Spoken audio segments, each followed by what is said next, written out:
ਸਤਿ ਸ਼੍ਰੀ ਅਕਾਲ ਦੋਸਤੋ। Sukhmani immigration services Brampton Canada ਤੋਂ ਮੈਂ ਸਤਵਿੰਦਰ ਭਾਟੀਆ ਤੁਹਾਡਾ ਇਸ ਵੀਡੀਓ 'ਚ ਸਵਾਗਤ ਕਰਨਾ। ਮੈਂ regulated and licensed Canadian immigration consultant ਹਾਂ। ਅੱਜ ਦਾ ਵੀਡੀਓ ਬਹੁਤ ਹੀ ਸਪੈਸ਼ਲ ਹੈ ਕਿਉਂਕਿ ਅੱਜ ਇੱਕ ਐਸੇ ਵੀਜ਼ਾ ਦੇ ਬਾਰੇ ਗੱਲ ਕਰਨ ਲੱਗੇ ਹਾਂ ਜਿਹਦੇ ਬਾਰੇ ਬਹੁਤ ਸਾਰੀਆਂ ਮਿਸਕਨਸੈਪਸ਼ਨਸ ਨੇ, ਬਹੁਤ ਜ਼ਿਆਦਾ ਮਿਸਕਨਸੈਪਸ਼ਨਸ ਨੇ। ਸੋ ਅੱਜ ਕੋਸ਼ਿਸ਼ ਇਹ ਰਹੇਗੀ ਕਿ ਸਾਰੀ ਸੱਚਾਈ ਤੁਹਾਡੇ ਅੱਗੇ ਲੈ ਕੇ ਆਈ ਜਾਏ। ਸੋ ਸ਼ੁਰੂ ਕਰਨੇ ਆ ਅੱਜ ਦਾ ਵੀਡੀਓ। ਉਸ ਤੋਂ ਪਹਿਲਾਂ ਰਿਕੁਐਸਟ ਹੈ, ਜੇ ਤੁਸੀਂ ਚੈਨਲ ਹੁਣ ਤੱਕ ਸਬਸਕ੍ਰਾਈਬ ਨਹੀਂ ਕੀਤਾ ਤੇ ਪਲੀਜ਼ ਚੈਨਲ ਜ਼ਰੂਰ ਸਬਸਕ੍ਰਾਈਬ ਕਰੋ ਕਿਉਂਕਿ ਇਸ ਚੈਨਲ ਤੇ ਅਸੀਂ ਬਹੁਤ ਸਾਰੀਆਂ ਕੈਨੇਡੀਅਨ ਇਮੀਗ੍ਰੇਸ਼ਨ ਦੀਆਂ ਨਿਊਜ਼, ਅਪਡੇਟਸ, ਟਿਪਸ, ਟ੍ਰਿਕਸ ਤੁਹਾਡੇ ਨਾਲ ਸ਼ੇਅਰ ਕਰਨੇ ਆ। ਜੇ ਤੁਹਾਨੂੰ ਵੀਡੀਓ ਪਸੰਦ ਆਏ ਲਾਈਕ ਕਰੋ, ਸ਼ੇਅਰ ਕਰੋ ਆਪਣੇ ਫਰੈਂਡਸ ਔਰ ਫੈਮਲੀਜ਼ ਨਾਲ ਤਾਂ ਕਿ ਉਹਨਾਂ ਦਾ ਵੀ ਬੈਨੀਫਿਟ ਹੋ ਸਕੇ। ਸੋ ਐਜ਼ ਯੂਜੂਅਲ ਮੈਂ ਬਹੁਤ ਸਾਰੀਆਂ ਟਿਪਸ ਐਂਡ ਤੱਕ ਦੇਣਾ ਵਾ ਵੀਡੀਓ ਦੇ। ਸੋ ਪਲੀਜ਼ ਵੀਡੀਓ ਨੂੰ ਐਂਡ ਤੱਕ ਜ਼ਰੂਰ ਦੇਖੋ ਔਰ ਪਲੀਜ਼ ਬੈਲ ਆਈਕਨ ਨੂੰ ਪ੍ਰੈਸ ਕਰੋ ਤਾਂ ਕਿ ਤੁਹਾਡੇ ਤੱਕ ਇਹ ਵੀਡੀਓ ਉਸੇ ਵਕਤ ਪਹੁੰਚ ਸਕੇ ਜਦ ਅਸੀਂ ਅਪਲੋਡ ਕਰੀਏ। ਸੋ ਸ਼ੁਰੂ ਕਰਨੇ ਆ ਅੱਜ ਦਾ ਵੀਡੀਓ। ਸੋ ਅੱਜ ਦਾ ਵੀਡੀਓ ਸ਼ੁਰੂ ਕਰਨ ਤੋਂ ਪਹਿਲਾਂ ਇੱਕ ਛੋਟੀ ਜਿਹੀ ਮੈਨੂੰ ਇੱਕ ਸਟੋਰੀ ਜਿਹੀ ਯਾਦ ਆ ਗਈ। ਸੋ ਮੈਂ ਤੁਹਾਡੇ ਨਾਲ ਸਾਂਝੀ ਕਰਨਾ ਉਹ ਸਟੋਰੀ। ਸੋ ਇਹ ਸਟੋਰੀ ਹੈਗੀ ਏ 6 ਅੰਨੇ ਬੰਦਿਆਂ ਦੀ। 6 ਅੰਨੇ ਬੰਦੇ, ਅੱਖਾਂ ਤੇ ਪੱਟੀ ਬੰਨੀ ਹੋਈ ਏ, ਅੰਨੇ ਨਹੀਂ ਹੈਗੇ ਲੇਕਿਨ ਅੱਖਾਂ ਤੇ ਪੱਟੀ ਬੰਨੀ ਹੋਈ ਏ ਤੇ ਹਾਥੀ ਨੂੰ ਦੇਖਦੇ ਨੇ ਤੇ ਐਜ਼ੰਪਸ਼ਨ ਲਾਉਂਦੇ ਨੇ। ਜੋ ਉਹਨਾਂ ਨੂੰ ਸਮਝ ਆਉਂਦਾ ਹੈ ਉਹ ਸਮਝਦੇ ਨੇ। ਇੱਕ ਬੰਦਾ ਹੈ ਉਹ ਦੇਖਦਾ ਹੈ, ਹਾਥੀ ਦੇ ਦੰਦਾਂ ਨੂੰ ਦੇਖ ਕੇ ਸਮਝਦਾ ਹੈ ਇਹ ਭਾਲਾ ਹੈ। ਦੂਜਾ ਉਹਦੀ ਸੁੰਡ ਨੂੰ ਦੇਖ ਕੇ ਸਮਝਦਾ ਹੈ ਕਿ ਇਹ ਸੱਪ ਹੈ। ਤੀਜਾ ਉਹਦੇ ਕੰਨਾਂ ਨੂੰ ਦੇਖ ਕੇ ਸਮਝਦਾ ਹੈ ਉਹ ਇਹ ਤੇ ਪੱਖਾ ਹੈ। ਉਹਦੀ ਪਿੱਠ ਨੂੰ ਦੇਖ ਕੇ ਸਮਝਦੇ ਨੇ ਇਹ ਕੋਈ ਦੀਵਾਰ ਹੈ ਤੇ ਪੂੰਛ ਨੂੰ ਦੇਖ ਕੇ ਸਮਝਦੇ ਨੇ ਇਹ ਕੋਈ ਰੱਸੀ ਹੈ। ਇਹ ਤੁਸੀਂ ਵੀ ਸਟੋਰੀ ਜ਼ਰੂਰ ਸੁਣੀ ਹੋਏਗੀ। ਸੋ ਜਿਹੜਾ ਹਨੇਰਾ ਹੈ, ਜਿਹੜਾ ਲੈਕ ਆਫ ਨੌਲੇਜ ਹੈ, ਉਹਦੇ ਕਰਕੇ ਸਹੀ ਚੀਜ਼ ਦੀ ਪਹਿਚਾਣ ਨਹੀਂ ਹੋ ਸਕਦੀ। ਅੱਜ ਉਹੀ ਹਾਲ ਕੈਨੇਡੀਅਨ ਵੀਜ਼ਾ ਦੇ ਵੀ ਹੋ ਰਹੇ ਨੇ ਕਿਉਂਕਿ ਬਹੁਤ ਸਾਰੇ ਗੋਸਟ ਕੰਸਲਟੈਂਟ, ਮੈਂ ਕੰਸਲਟੈਂਟ ਨਹੀਂ ਕਹਾਂਗਾ, ਬਹੁਤ ਸਾਰੇ ਗੋਸਟ ਕੰਸਲਟੈਂਟ ਇਹ ਨਹੀਂ ਚਾਹੁੰਦੇ ਕਿ ਸਹੀ ਇਨਫੋਰਮੇਸ਼ਨ ਤੁਹਾਡੇ ਤੱਕ ਪਹੁੰਚ ਸਕੇ ਕਿਉਂਕਿ ਜੇ ਤੁਹਾਡੇ ਤੱਕ ਸਹੀ ਇਨਫੋਰਮੇਸ਼ਨ ਪਹੁੰਚ ਜਾਏਗੀ ਤੁਸੀਂ ਸਵਾਲ ਕਰੋਗੇ ਤੇ ਮੁਸ਼ਕਿਲ ਖੜੀ ਹੋਏਗੀ ਤੇ ਫਿਰ ਜਿਹੜੇ ਉਹ ਤੁਹਾਡੇ ਕੋਲੋਂ ਮਨਮਾਨੇ ਪੈਸੇ ਲੈਂਦੇ ਨੇ ਉਹ ਪੈਸੇ ਨਹੀਂ ਲੈ ਸਕਣਗੇ। ਸੋ ਮੇਰੇ ਹਿਸਾਬ ਨਾਲ ਸਭ ਤੋਂ ਇੰਪੋਰਟੈਂਟ ਚੀਜ਼ ਹੈ ਨੌਲੇਜ ਹੀ ਪਾਵਰ ਹੈ।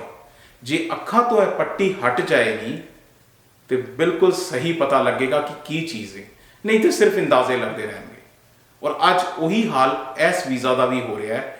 ਸਿਰਫ ਅੰਦਾਜ਼ੇ ਲੱਗ ਰਹੇ ਨੇ, ਮੈਂ ਇੰਨੇ ਪੈਸੇ ਦੇ ਦਿਆਂਗਾ ਤੇ ਵੀਜ਼ਾ ਲੱਗ ਜਾਏਗਾ ਕਿਉਂਕਿ ਉਹ ਤੁਹਾਡੇ ਕੈਨੇਡਾ ਆਉਣ ਦੀ ਚਾਹ ਨੂੰ ਜਿਹੜਾ ਹੈਗਾ ਉਹਦਾ ਹੀ ਫਾਇਦਾ ਚੁੱਕਦੇ ਨੇ। ਸੋ ਅੱਜ ਜਿਸ ਵੀਜ਼ਾ ਦੀ ਮੈਂ ਗੱਲ ਕਰਨ ਜਾ ਰਿਹਾ ਉਹਦੇ ਬਾਰੇ, ਉਹਦਾ ਨਾਮ ਹੈਗਾ SX1 ਵੀਜ਼ਾ। ਕੋਸ਼ਿਸ਼ ਇਹ ਰਹੇਗੀ ਕਿ ਸਾਰੀ ਸੱਚਾਈ ਇਸ ਵੀਜ਼ਾ ਦੀ ਤੁਹਾਡੇ ਸਾਹਮਣੇ ਲੈ ਕੇ ਆਈ ਜਾਏ। SX1 ਵੀਜ਼ਾ, ਇਹ ਵੀਜ਼ਾ ਦੇ ਬਾਰੇ ਬਹੁਤ ਸਾਰੇ ਹੋਸਟ ਕੰਸਲਟੈਂਟਸ ਜਾਂ ਮੈਂ ਕਹਾਂਗਾ ਬਿਜ਼ਨਸਮੈਨ ਜਿਨ੍ਹਾਂ ਦੇ 5 ਸਟਾਰ ਹੋਟਲ ਵਰਗੇ ਆਫਿਸਿਸ ਨੇ, 6 ਮੰਜ਼ਿਲੇ ਆਫਿਸ ਨੇ, ਅੰਦਰ ਜਾਓ ਤੇ ਲੱਗਦਾ ਹੈ ਕਿ ਕਿਸੇ ਆਫਿਸ 'ਚ ਨਹੀਂ ਕਿਸੇ ਹੋਟਲ 'ਚ ਆਏ ਹੋ, 5 ਸਟਾਰ ਹੋਟਲ 'ਚ। ਸੋ ਉਹ ਤੁਹਾਨੂੰ ਇੱਕ ਅਜੀਬ ਹੀ ਮਿਸਕਨਸੈਪਸ਼ਨ ਦਿੰਦੇ ਪਏ ਨੇ ਇਹਦੇ ਬਾਰੇ 'ਚ। ਸੋ ਅੱਜ ਉਸ ਵੀਜ਼ਾ ਦੀ ਗੱਲ ਕਰਨ ਲੱਗੇ ਹਾਂ SX1 ਦੀ। ਕੀ ਹੈ ਸਾਰੀ ਕੁਝ ਤੁਹਾਡੇ ਨਾਲ ਸ਼ੇਅਰ ਕਰਨੇ ਆ।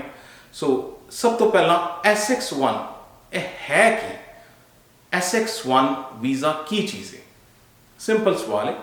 ਸੋ ਸਭ ਤੋਂ ਪਹਿਲਾਂ ਇਹ ਕੋਈ ਨਵੀਂ ਸ਼ੈ ਨਹੀਂ ਆਈ ਹੈ, ਇਹ ਇੱਕ ਵਿਜ਼ਟਰ ਵੀਜ਼ਾ ਹੀ ਹੈ, ਹੋਰ ਕੁਛ ਨਹੀਂ ਹੈਗਾ।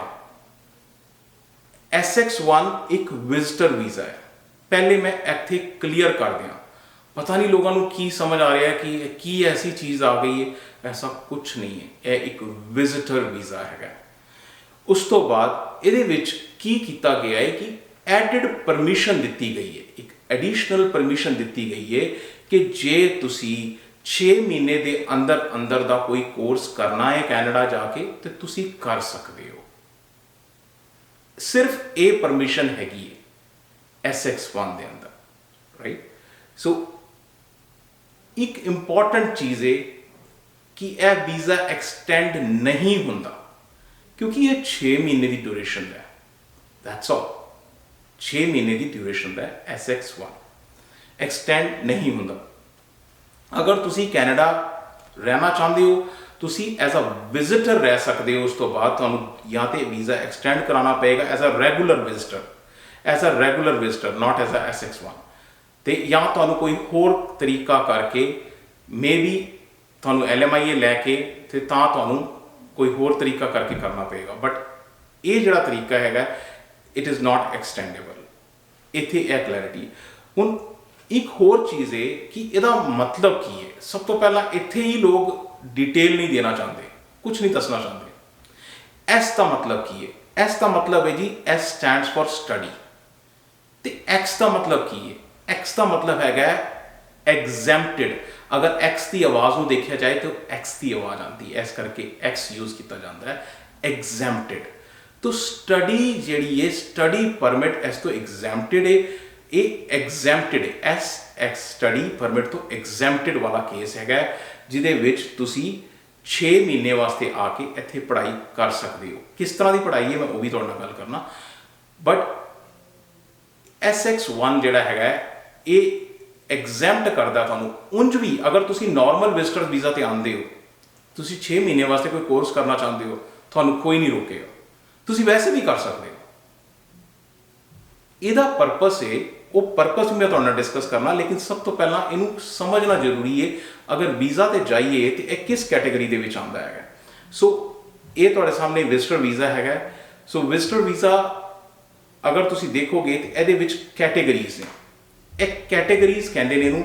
एक कैटेगरी B1 है। B1 जिहड़ी कैटेगरी है रेगूलर विजिटर की कैटेगरी है। हुण ये कैटेगरीज तुहाडे नाल कोई नहीं डिस्कस करेगा। यही जगह ते SX1 आंदा है, जिथे V1 देख रहे हो इसे जगह ते SX1 आंदा है, एक कैटेगरी है। हुण मैं तुहानू सारियां कैटेगरीज दिखा रहा, एक दो नहीं दिखा रहा, मैं ऑलमोस्ट सारियां कैटेगरीज की तुहाडे सामने एक पिक्चर रख रहा हाँ। सो इनू कैटेगरी कोड कहते हैं, जिहड़ा विजिटर वीज़ा ते हुंदा है।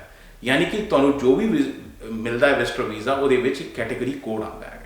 वो कैटेगरी कोड केड़ा हो सकता है? वो कैटेगरी कोड B1 हो सकता है। B1 यानी कि बिजनेस विजिटर। वो कर्टसी वीज़ा हो सकता है किसी भी कारण करके। डिप्लोमैटिक विजिटर, कोई डिप्लोमैट आ रहा है किसी कंट्री तो कैनेडा, वो वास्ते हो सकता है। फैसिलिटेशन वीज़ा F1 हो सकता है, राइट।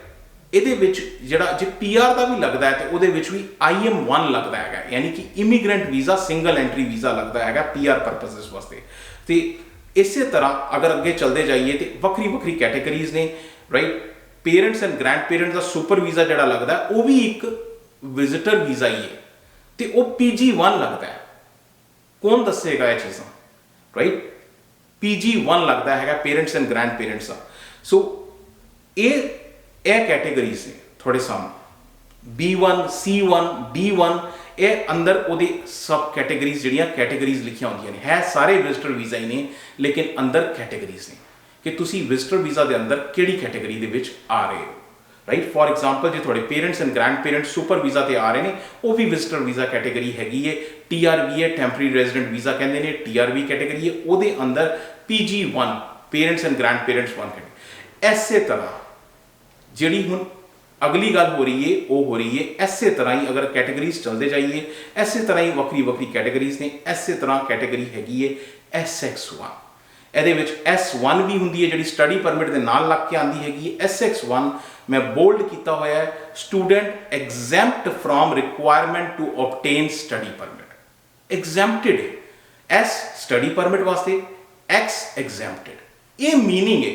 मेरे ख्याल नाल आज तक किसी ने तुहाडे नाल मीनिंग तक नहीं शेयर किया होएगा कि इसका मीनिंग की है SX1 का।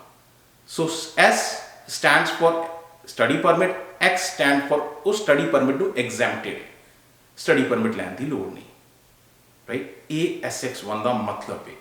जे हुण तुहानू मतलब समझ आ गया SX1 का, ये भी समझ आ गया कि यह विजिटर वीज़ा है और ये जिहड़ा हैगा स्टडी परमिट तो एग्जैम्प्टेड है, इन्नी गल समझ आ गई तो हुण इसदा परपज़ भी समझ लईए।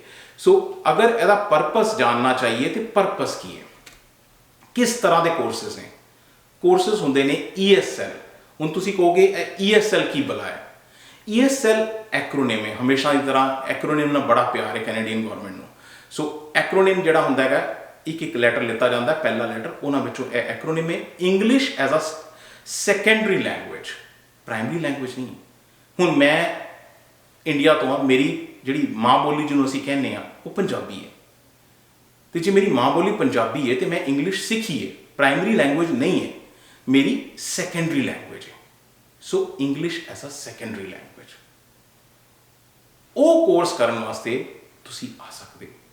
ਜਾਂ ਫਿਰ FSL, ਹੁਣ ਇਹ ਵੀ ਤੁਸੀਂ ਕਹੋਗੇ ਕਿ ਬਲਾ ਹੈਗੀ ਹੈ, FSL ਹੁੰਦੀ ਹੈ French as a secondary language, ਉਹ ਕੋਰਸ ਕਰਨ ਵਾਸਤੇ ਆ ਸਕਦੇ ਹੋ। ਕਈ ਕੋਰਸਿਸ ਨੇ ਜਿਨ੍ਹਾਂ ਵਿੱਚ ਜੇ ਤੁਸੀਂ ਮੰਨ ਲਓ ਕਿਸੇ ਯੂਨੀਵਰਸਿਟੀ 'ਚ ਐਡਮਿਸ਼ਨ ਲੈਂਦੇ ਹੋ, ਤੁਹਾਡੇ ਇੰਗਲਿਸ਼ 'ਚ ਮਾਰਕਸ ਚੰਗੇ ਨਹੀਂ, ਉਹਦੇ ਵਾਸਤੇ ਤੁਹਾਨੂੰ ਕੀ ਚਾਹੀਦਾ, ਉਹ ਕਹਿੰਦੇ ਨੇ ਅੱਛਾ ਠੀਕ ਹੈ ਵੀ ਤੁਸੀਂ ਪਹਿਲੇ ਇੰਗਲਿਸ਼ ਦਾ ਕੋਰਸ ਕਰੋ। ਜੇ ਤੁਸੀਂ ਇੰਗਲਿਸ਼ ਦਾ ਕੋਰਸ ਕਰੋਗੇ, ਪ੍ਰੀ ਰਿਕੁਇਜ਼ਿਟ ਹੈ, ਜੇ ਤੁਸੀਂ ਕੋਰਸ ਕਰੋਗੇ ਤੁਸੀਂ ਪਾਸ ਹੋਵੋਗੇ, ਰਾਈਟ, ਤੁਸੀਂ ਕੰਪਲੀਟ ਕਰੋਗੇ ਤੇ ਤਾਂ ਤੁਹਾਨੂੰ ਐਡਮਿਸ਼ਨ ਮਿਲੇਗਾ, ਰਾਈਟ। ਇਹਦੇ ਉੱਤੇ ਡਿਪੈਂਡੈਂਟ ਹੈ ਪ੍ਰੀ ਰਿਕੁਇਜ਼ਿਟ ਰਿਕੁਆਇਰਮੈਂਟ, ਪਹਿਲੇ ਦੀ ਰਿਕੁਆਇਰਮੈਂਟ, ਰਾਈਟ, ESL ਦੀ। ਕਈ ਸ਼ਾਰਟ ਟਰਮ ਕੋਰਸਿਸ ਨੇ, ਹੁਣ ਕਈ ਕੰਪਨੀਆਂ ਨੇ, ਉਹਨਾਂ ਦੇ EMPLOYEES ਇੰਡੀਆ 'ਚ ਵੀ ਨੇ, ਪਾਕਿਸਤਾਨ 'ਚ ਵੀ ਨੇ, ਕਈ ਹੋਰ ਕੰਟਰੀਜ਼ 'ਚ ਵੀ ਨੇ, ਇੱਥੇ ਵੀ ਉਹਨਾਂ ਦੀ ਆਫਿਸਿਸ ਹੈਗੇ ਨੇ। ਉਹਨਾਂ ਨੂੰ ਲੱਗਦਾ ਨਹੀਂ ਇੱਥੇ ਆਉਣਾ ਹੈਗਾ ਬੰਦੇ ਨੇ, ਸ਼ਾਰਟ ਟਰਮ ਅਸੀਂ ਕੁਝ ਪੜ੍ਹਾਈ ਕਰਾਉਣਾ ਚਾਹੁੰਦੇ ਹਾਂ, ਕੋਈ ਐਸਾ ਕਿਸੇ ਮੈਨੂਅਲ ਦੀ ਚੀਜ਼ ਦੇ ਬਾਰੇ, ਉਹ ਸ਼ਾਰਟ ਟਰਮ ਕੋਰਸਿਸ ਨੇ, ਉਹ ਕੰਪਨੀਜ਼ ਵੀ ਕਰਵਾ ਸਕਦੀਆਂ ਨੇ, ਰਾਈਟ। ਯੂਨੀਵਰਸਿਟੀਜ਼ ਵੀ ਸ਼ਾਰਟ ਟਰਮ ਕੋਰਸਿਸ ਕਰਾਉਂਦੀਆਂ ਨੇ, ਕੋਈ ਵੀ ਸ਼ਾਰਟ ਟਰਮ ਕੋਰਸਿਸ ਕਿਸੇ ਵੀ ਚੀਜ਼ ਦੇ ਰਿਲੇਟਿਡ, तो ਜਿਹੜੇ ਕਿ 6 ਮਹੀਨੇ ਦਾ, maybe even a hairdresser course kind of thing, right, example ਲੈ ਰਿਹਾ ਮੈਂ। तो शॉर्ट टर्म कोर्सेस भी हो सकते हैं किसी किस्म के। कोई ट्रेनिंग है, जिस तरह कि मैं तुहानू कंपनी ने तुहानू दस्सिया कि कंपनीज अगर कोई शॉर्ट टर्म ट्रेनिंग कराना चाहती ने, उहदे वास्ते भी वो शॉर्ट टर्म ट्रेनिंग, ये इहदा पर्पस है, ये इहदा पर्पस है इस पर्टिकुलर SX1 वीज़ा का। हुण जो मैं गल करन जा रहा वो हैगी है प्रोज एंड कॉन्स। प्रोज की ने, प्रोज मतलब बेनीफिट की ने, ते नुकसान की ने इस वीज़ा के, राइट। नुकसान की तो खैर गल ही कोई नहीं करता। सो बेनीफिट बेनीफिट बेनीफिट, राइट। सो आप पहले बेनीफिट की गल कर ली, फिर मैं आगे नुकसान से भी आऊँगा। सो पहले प्रोस, राइट, बेनीफिट हैगा जी, IELTS की रिक्वायरमेंट नहीं है। क्यों नहीं है IELTS की रिक्वायरमेंट? ये सवाल तुसी अपने आप को पूछो। और मैं ऐसे करके एक वीडियो बनाया हुआ सी IELTS का पूत करके कि ये डर तुहानू जिहड़ा ना, ये डर का ही लोग फायदा उठाते हैं IELTS का डर परा कर दो, प्रिपेयर करो। सो ਇਹਦੇ ਵਿੱਚ ਜਾਂ ਇਸ ਵੀਜ਼ਾ ਦੇ ਵਿੱਚ IELTS ਦੀ ਰਿਕੁਆਇਰਮੈਂਟ ਨਹੀਂ ਹੈ, ਕਿਉਂਕਿ ਤੁਸੀਂ ਇੰਗਲਿਸ਼ ਸਿੱਖਣ ਆ ਰਹੇ ਹੋ। ਫਿਰ ਤੁਹਾਨੂੰ ਇੰਗਲਿਸ਼ ਇਹਦਾ ਮਤਲਬ ਨਹੀਂ ਆਉਂਦੀ, ਐਸੇ ਕਰਕੇ ਤੁਸੀਂ IELTS ਕੀ ਦਿਓਗੇ ਤੁਸੀਂ? ਇਸ ਕਰਕੇ IELTS ਦੀ ਰਿਕੁਆਇਰਮੈਂਟ ਨਹੀਂ ਹੈ, ਰਾਈਟ। IELTS ਦੀ ਰਿਕੁਆਇਰਮੈਂਟ ਨਹੀਂ ਹੈ। GIC ਨਹੀਂ ਹੈ। GIC ਕਿਸ ਵਾਸਤੇ ਹੁੰਦਾ ਹੈ? GIC ਹੁੰਦਾ ਜੇ ਤੁਸੀਂ ਸਾਲ ਵਾਸਤੇ ਤੁਸੀਂ ਫੀਸ ਤੁਸੀਂ ਦੇਣੀ ਹੈ, ਤੁਸੀਂ ਕਿਸੇ ਜਗ੍ਹਾ ਤੇ ਯੂਨੀਵਰਸਿਟੀ ਤੇ ਕਿਸੇ ਕਾਲਜ ਦੇ ਤੁਸੀਂ ਫੀਸ ਭਰਦੇ ਹੈਗੇ ਹੋ, ਤੇ ਇੱਕ ਐਜ਼ ਤੁਹਾਡੇ टोकन थोड़ा रखा होंगे गवर्नमेंट ने, वो पैसा थोड़े वास्ते है, राइट। वो GIC थोड़े वास्ते है। सो थोड़े कोल हैगा, तुसी दिखाना है कि जी मैं 10,000 की GIC करवाई हुई है, वो थोड़े वास्ते। इत्थे तो कोई लोड़ ही नहीं है, तुसी इन्ना लंबा कोर्स कर ही नहीं रहे, सो GIC की रिक्वायरमेंट नहीं। सो इहदी मार्केटिंग हो रही है, इहदी टेक्नीक नहीं, इहदा कारण नहीं दस्सिया जा रहा, बस इहदी मार्केटिंग हो रही है। सो GIC की रिक्वायरमेंट नहीं। स्टडी गैप, हाँ जी, स्टडी गैप एक्सैप्टेड है जी, सही गल है, सही गैप एक्सैप्टेड है, क्योंकि तुसी कुछ काम कर रहे हो, कोई भी किसी भी किस्म का कोई काम कर रहे हो, और मे बी तुसी कोई भी थोड़ी किसी भी चीज़ की कोई दुकान है, तुसी कोई इलैक्ट्रीशियन हो, प्लंबर हो, तुसी कोई काम कर रहे हो, right, and you want to do something, तुसी इंग्लिश पढ़ना चाहते हो, राइट, तुसी इस चीज़ को ले सकते हो। स्टडी गैप, ऑफ कोर्स थोड़ा स्टडी गैप होएगा, तो स्टडी गैप एक्सैप्टेड है। सो अगली गल है एज, क्योंकि यह स्टडी है ही नहीं उस तरीके की, ये कोई अकैडमिक स्टडी नहीं हो रही है, तो इस करके एज की रिक्वायरमेंट की भी कोई गल नहीं हैगी। कोई गल नहीं, 35 साल का बंदा कोई गल नहीं, वो भी चल सकता है, 40 साल का बंदा वो भी चल सकता है। सो एज की रिक्वायरमेंट नहीं है, राइट। ये प्रोज ने, लेकिन यदि मार्केटिंग जिस तरीके ना हो रही है वो गलत है, राइट। सो कॉन्स, हुण ये बारे तो गल करना कोई मुनासिब समझदा ही नहीं, क्यों गल करेगा भी? ये गल करके तुहानू होर डराना है, इस करके ये कोई गल नहीं करता। लेकिन मैं तुहानू दस रहा कि कॉन्स की ने। मैं तुहानू पहला लफ्ज़ दस्सिया कि यह हैगा विजिटर वीज़ा। कि एक विजिटर लीगली कैनेडा च काम कर सकता है? हाँ जी दसो, कर सकता? नहीं, राइट। सो ये विजिटर वीज़ा हैगा, एक विजिटर वीज़ा है, तो तुसी काम नहीं कर सकते, ना तुहाडे कोल स्टडी परमिट है, ना तुहाडे कोल कोई किसी किस्म का वर्क परमिट है, लीगली काम नहीं कर सकते। इलीगली भावें तुसी जो मर्जी करो, लीगली तुसी काम नहीं कर सकते, ये पहली एक ਇਹਦੇ 'ਚ ਰਿਕੁਆਇਰਮੈਂਟ ਹੈ। ਜਿਹੜੇ ਬੱਚੇ ਸਟੱਡੀ ਪਰਮਿਟ 'ਤੇ ਆਉਂਦੇ ਨੇ ਉਹਨਾਂ ਕੋਲ 20 ਆਵਰਸ ਉਹ ਲੀਗਲੀ ਕੰਮ ਕਰ ਸਕਦੇ ਨੇ। ਉਹਨਾਂ ਨੂੰ ਅਲਾਉਡ ਹੈ ਜਦੋਂ ਛੁੱਟੀਆਂ ਹੁੰਦੀਆਂ ਨੇ ਉਹ ਪੂਰੇ 40 ਘੰਟੇ ਵੀ ਕਰ ਸਕਦੇ ਨੇ, ਲੇਕਿਨ ਨੋਰਮਲੀ ਉਹ 20 ਘੰਟੇ ਅਲਾਉਡ ਹੁੰਦਾ ਹੈ। ਇਹਦੇ ਵਿੱਚ ਉਹਨਾਂ ਕੋਲ ਕੁਛ ਅਲਾਉਡ ਨਹੀਂ ਹੈ, ਉਹ ਕੋਈ ਕੰਮ ਨਹੀਂ ਕਰ ਸਕਦੇ ਕਿ ਲੀਗਲੀ, ਸੋ ਵਰਕ ਨਹੀਂ ਕਰ ਸਕਦੇ। ਮੈਂ ਤੁਹਾਨੂੰ ਆਲਰੇਡੀ ਦੱਸ ਚੁੱਕਾ ਕਿ ਇਹ ਐਕਸਟੈਂਡ ਨਹੀਂ ਹੁੰਦਾ, ਕਿਉਂਕਿ ਤੁਸੀਂ 3 ਮਹੀਨੇ ਦਾ 4 ਮਹੀਨੇ ਦਾ ਇੱਕ ਛੋਟਾ ਜਿਹਾ ਕੋਰਸ ਕਰਨ ਆਏ ਹੋ, ਉਹ ਐਕਸਟੈਂਡ ਕਿਉਂ ਹੋਏਗਾ? ਐਕਸਟੈਂਡ ਨਹੀਂ ਹੁੰਦਾ, ਰਾਈਟ। ਹੁਣ ਅਗਲੀ ਗੱਲ ਹੈ, ਇਹਦੀ ਪੜ੍ਹਾਈ ਦੀ ਵੈਲਿਊ ਕੀ ਹੈ, ਕੀ ਐਡੀਸ਼ਨ ਕਰਨਾ ਚਾਹ ਰਹੇ ਹੋ, ਸਿਵਾਏ ਇਸ ਦੇ ਕਿ ਨਹੀਂ ਮੈਂ ਕੈਨੇਡਾ ਆ ਜਾਵਾਂ ਬਸ ਕਿਸੇ ਵੀ ਤਰੀਕੇ ਨਾਲ। ਉਹਦੀ ਵੀ ਮੈਂ ਅੱਗੇ ਗੱਲ ਕਰਨਾ, ਕਿਸੇ ਵੀ ਤਰੀਕੇ ਨਾਲ ਉਹਦਾ ਰਿਜ਼ਲਟ ਕੀ ਹੋਏਗਾ ਉਹਦੀ ਵੀ ਗੱਲ ਕਰਾਂਗੇ। ਬਟ ਐਜ਼ ਆਫ ਨਾਓ ਇਹਦੀ ਵੈਲਿਊ ਪੜ੍ਹਾਈ ਦੀ ਕੁਛ ਨਹੀਂ ਹੈ, ਕੋਈ ਖਾਸ ਵੈਲਿਊ ਨਹੀਂ ਹੈ। ਔਰ ਜਿਹੜੀ ਮਾਰਕੀਟਿੰਗ ਹੋ ਰਹੀ ਹੈ 5 ਲੱਖ ਦੇ ਵਿੱਚ ਤੁਹਾਨੂੰ ਵੀਜ਼ਾ ਮਿਲ ਜਾਏਗਾ, 5 ਲੱਖ ਦੇ ਵਿੱਚ ਵੀਜ਼ਾ ਮਿਲ ਜਾਏਗਾ, ਕੀ ਕਰੋਗੇ ਲੈ ਕੇ ਉਸ ਵੀਜ਼ਾ? ਇਹ ਸੋਚੋ, ਅੱਗੇ ਗੱਲ ਕਰਨੀ ਹੈ ਉਹਦੀ। ਸੋ ਸਟੱਡੀ ਦੀ ਵੀ ਕੋਈ ਬਹੁਤੀ ਵੈਲਿਊ ਹੈ ਨਹੀਂ।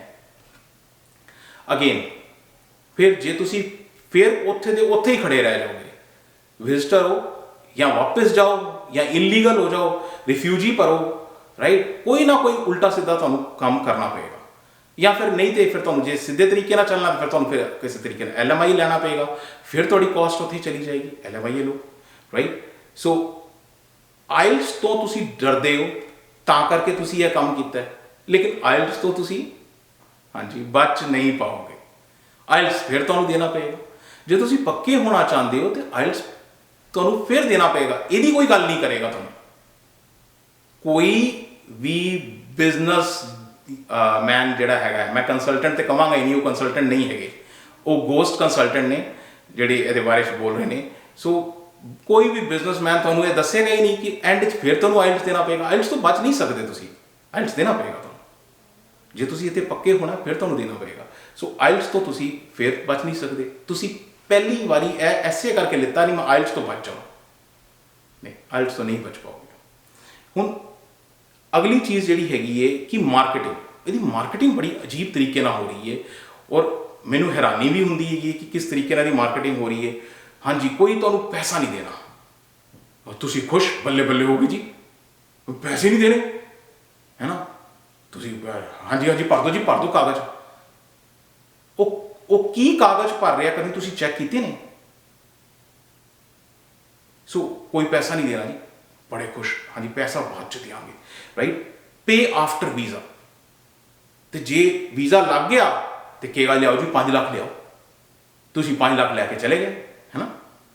ਤੇ ਜੇ ਵੀਜ਼ਾ ਨਹੀਂ ਲੱਗਿਆ, ਹਾਂਜੀ ਨਹੀਂ ਤੁਹਾਡੇ ਕਾਗਜ਼ਾਂ 'ਚ ਕੋਈ ਪ੍ਰੋਬਲਮ ਸੀ ਜੀ, ਤੁਹਾਡਾ ਵੀਜ਼ਾ ਨਹੀਂ ਲੱਗਿਆ, ਜਾਓ।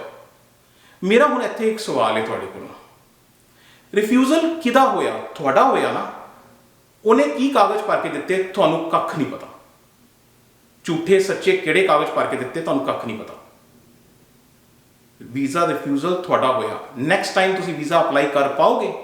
ਸੋਚੋ, ਤੁਹਾਡੀ ਕਿਹੜੀ ਇਨਫੋਰਮੇਸ਼ਨ ਗਈ ਤੁਹਾਨੂੰ ਖੁਦ ਨਹੀਂ ਪਤਾ ਕਿ ਕੈਨੇਡੀਅਨ ਗਵਰਨਮੈਂਟ ਕੋਲ ਤੁਹਾਡੀ ਇਨਫੋਰਮੇਸ਼ਨ ਜਾ ਚੁੱਕੀ ਹੈ। ਝੂਠੀ ਸੱਚੀ ਕੀ ਇਨਫੋਰਮੇਸ਼ਨ ਉਹਨੇ ਭਰੀ? ਬਸ ਜੇ ਵੀਜ਼ਾ ਮਿਲ ਗਿਆ ਤੇ ਲਿਆਓ 5 ਲੱਖ, ਤੇ ਜੇ ਨਹੀਂ ਮਿਲਿਆ ਤੇ ਓਕੇ ਜੀ ਆ ਜਾਓ, ਤੁਸੀਂ ਘਰ ਜਾਓ ਜੀ, ਤੁਹਾਡਾ ਨਹੀਂ ਹੋਇਆ ਕੰਮ, ਰਿਫਿਊਜ਼ਲ ਆ ਗਿਆ ਜੀ, ਰਾਈਟ। ਸੋ ਪੇ ਵੀਜ਼ਾ ਗਰੰਟਿਡ, ਮੈਂ ਕਹਿੰਦਾ ਇਸ ਤੋਂ ਵੱਡਾ ਝੂਠ ਕੋਈ ਹੈ ਹੀ ਨਹੀਂ। ਕੋਈ ਵੀ ਵੀਜ਼ਾ ਗਰੰਟਿਡ ਨਹੀਂ ਹੈ, ਕੋਈ ਵੀ ਇਹ ਗੱਲ, ਇਹ ਵੱਡੇ ਵੱਡੇ ਲਫ਼ਜ਼ਾਂ ਦੇ ਵਿੱਚ, you know I am surprise, ਮੈਂ ਦੇਖ ਕੇ ਹੈਰਾਨ ਹੋ ਜਾਣਾ, ਲਾ ਕੇ ਵੱਡੇ ਵੱਡੇ ਲਫ਼ਜ਼ਾਂ ਵੀਜ਼ਾ ਗਰੰਟਿਡ। ਕਿਉਂ ਜੀ? ਉਹ ਵੀਜ਼ਾ ਆਫਿਸਰ ਤੁਹਾਡਾ ਮਾਮਾ ਲੱਗਿਆ ਹੈਗਾ, ਕਿਉਂ ਵੀਜ਼ਾ ਗਰੰਟਿਡ? ਐਸਾ ਬਿਲਕੁਲ ਨਹੀਂ ਹੁੰਦਾ, ਕੋਈ ਵੀ ਗਰੰਟੀ ਨਹੀਂ ਲੈ ਸਕਦਾ।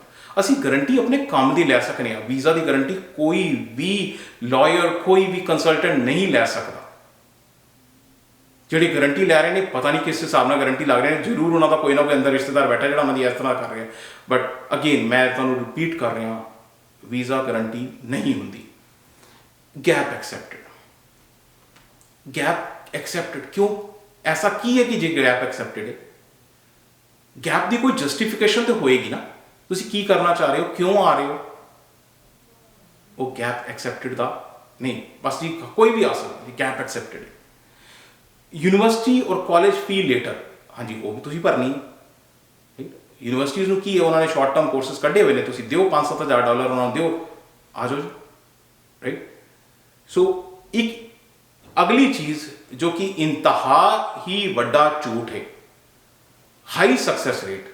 ये ਤੁਹਾਨੂੰ ਸਕਸੈਸ ਰੇਟ ਕਿ ਤੁਸੀਂ ਅੰਦਰ ਜਾ ਕੇ ਦੇਖ ਰਹੇ ਹੋ ਉਹਨਾਂ ਕੰਸਲਟੈਂਟਸ ਕੋਲ ਕਿ ਉਹਨਾਂ ਕੋਲ ਕਿੰਨੀਆਂ ਐਪਲੀਕੇਸ਼ਨਾਂ ਆਈਆਂ ਸੀ, ਉਹ ਤੁਹਾਨੂੰ ਬਸ ਜਿਹਦਾ ਵੀਜ਼ਾ ਲੱਗ ਗਿਆ, ਜੇ ਉਹ 100 ਫਾਈਲਾਂ ਫੜਦੇ ਨੇ, ਜੇ 50 ਫਾਈਲਾਂ ਫੜਦੇ ਨੇ, ਇੱਕ ਦਾ ਵੀਜ਼ਾ ਲੱਗਦਾ, ਜਿਹੜਾ ਲੱਗਦਾ ਉਹ ਜਾਂ ਜ਼ੋਰ ਦੀ ਹਿਲਾ ਕੇ ਦਿਖਾ ਦਿੰਦੇ ਨੇ, ਦੇਖੋ ਜੀ ਲੱਗ ਗਿਆ।